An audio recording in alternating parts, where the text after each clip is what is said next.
Well, ho, ho, ho. Yep, it's that time of the year again when you have to make a big decision. Do you get a real Christmas tree or an artificial Christmas tree? I mean, real tree has tradition on its side. It's been around, centuries. On the other hand, they're kind of messy, right? They have the needles. They're expensive, and you throw them away. And heck, if you don't water them enough, well, they're even a fire hazard. But naturally, they're really beautiful, and they smell good. So there's that. But artificial tree, on the other hand, has really none of those problems. You buy it once and you keep it. But it's artificial. Do you want to celebrate the birth of Christ by faking it? Nah. Well, how about if I tell you this? There's a third option, something I just came up with. And I'll tell you, I think it's going to work great. And I'm going to show you. Take a look at this. This is my imaginary Christmas tree. Oh man. Is that a beaut or what, huh? You haven't seen anything that perfect, have you? I mean, you start out right. You got to start out with a good base. Now, you notice that was a wrought iron base. Wrought iron, why? Wrought iron, the process has been around before Christ. So it's like also tradition, been around forever. And this particular base, did you notice? Huh? Hand forged. The detail was crazy. Why? It was made by the monks in Tibet. That's right. Clearly a labor of love. And isn't Christmas all about love? Well, sure, that's exactly what Christmas is about. Now, if you're going to put a base like that, you need the perfect tree, right? The perfect tree.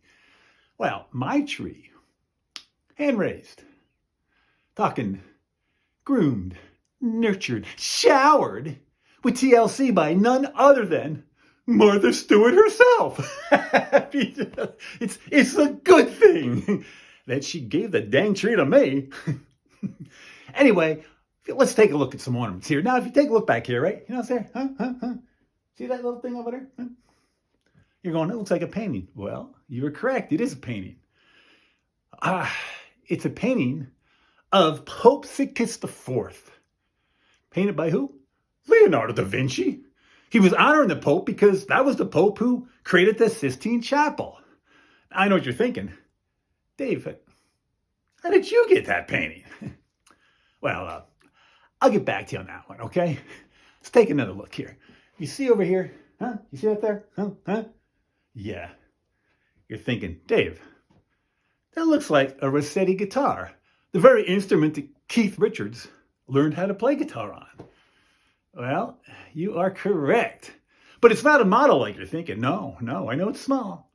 But it is the actual instrument Mr. Richards learned to play guitar on. Now, why is it so small? Well, he was just a young lad way back then, so I'm assuming it was built to scale for his little fingers, right? Secondly, I understand he kind of threw it in the washer and dryer, and anyway, that's why it's, and you're thinking, well, why would you, hang a guitar from Keith Richards on a Christmas tree?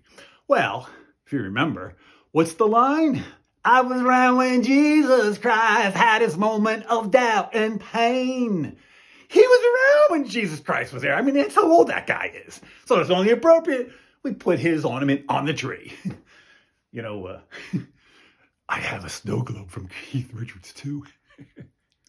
Snow. Anyway, let's take another look here. Okay, now if you look up, over there, you see that there's an air freshener? You're saying, no, it's like an air freshener. It's because it is an air freshener. Why is an air freshener on the thing? Well, if you remember 20 years ago, Oprah, in her infinite wisdom, went, you get a car, you get a car, you get a car. She gave everybody cars on her show that one day. Remember that? Well, every one of those cars had air fresheners hanging on the mirrors. Just so happens a friend of a friend of a friend of a friend got a hold of one of those air fresheners and, well, gave it to me. Now, of course I hung it up there, and you're thinking, well, how was that appropriate? Two reasons. First, Oprah was giving. Isn't Christmas the season of giving? So, I mean, how much more giving is that? Give someone a car, but, you don't have to give a car, but, even if you give your time or something. And secondly, it's pine scented. How appropriate. Yeah, after 20 years, I don't think it's all that. Okay, anyhow. So, back to how did I get the Leonardo da Vinci painting? A few years ago, my wife and I were visiting Rome. We went to the Vatican. And wouldn't you know, we won the daily door prize drawing. Yeah, that little painting. But that was part of it. But here's something more important. It was presented to me by Pope Francis himself. And, we get the painting handed to me, and we get doing some small talk. And after about 10 minutes, he looked at me and said, "My son, you were clearly a caring, honest, decent human being. Please just wait here a moment." And he walked away. Came back shortly from chambers, and he handed me, my God, look, that cross. I mean, is that the most beautiful thing in the world? I just, it just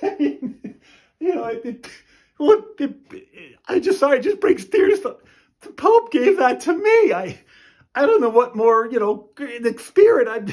I'm sorry. I just, anyway, the point here is just, God lives in our imagination, right? He's in our minds. So imagine a tree too. And I mean, I think this is the most beautiful, beautiful Christmas tree ever. In my mind.